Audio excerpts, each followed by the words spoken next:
Lila est le gardien des bulles.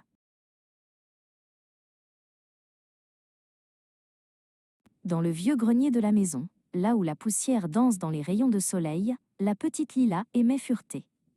Elle portait sa robe Vichy préférée, et ses nattes rousses rebondissaient à chaque pas. Entre une pile de vieux livres et un cheval à bascule, elle aperçut une boîte mystérieuse, décorée de roses anciennes. Curieuse, elle s'approcha en retenant son souffle. Lila souleva doucement le couvercle. À l'intérieur, niché dans de la soie bleue, se trouvait Gribouille.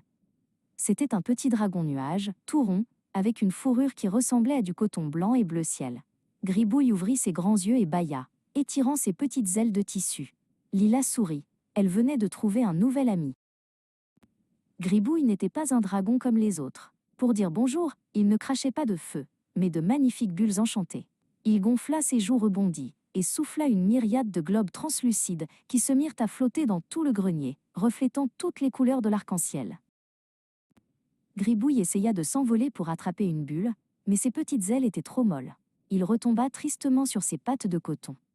Lila le prit délicatement dans ses mains pour le consoler. « Ne sois pas triste, Gribouille, » murmura-t-elle. « Je vais t'aider à toucher les nuages. » Lila courut chercher ses fournitures de bricolage. Elle trouva un grand carton bien solide et, avec ses ciseaux, elle découpa 2 grandes ailes élégantes. Elle les coloria avec ses plus beaux crayons de couleur, y dessinant des étoiles et des tourbillons bleus. Elle était très concentrée sur son travail. Lila fixa les ailes de carton sur le dos de Gribouille avec un joli ruban de satin.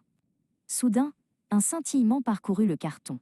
Les ailes se mirent à battre toutes seules et devinrent légères comme des plumes magiques. Gribouille poussa un petit cri de joie et s'éleva dans les airs, entraînant Lila par la main. Par la fenêtre ouverte, ils s'élancèrent au-dessus du jardin. Ils volèrent jusqu'au bout du parc, là où un vieux chêne semblait bien morose. Ses feuilles étaient brunes et recroquevillées, même en plein été. Le pauvre arbre soupirait tristement dans le vent, ses branches pendant vers le sol. « C'est le moment, Gribouille !» s'écria Lila. Le petit dragon nuage survola l'arbre et commença à souffler des bulles géantes.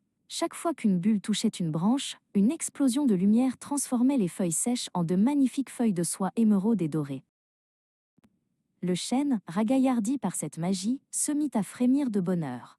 Pour remercier ses sauveurs, il secoua ses branches et fit tomber dans le tablier de Lila une poignée de glands extraordinaires, faits d'or pur. Lila les ramassa précieusement, émerveillée par ce cadeau étincelant. Soudain, de gros nuages gris envahirent le ciel, et les premières gouttes de pluie tombèrent. Vite, Lila ouvrit son gilet et y glissa Gribouille pour le protéger de l'humidité. « Ne t'inquiète pas, petit ami, on est bientôt à la maison, » dit-elle en courant. Une fois à l'abri, ils se promirent de repartir dès demain vers de nouvelles aventures.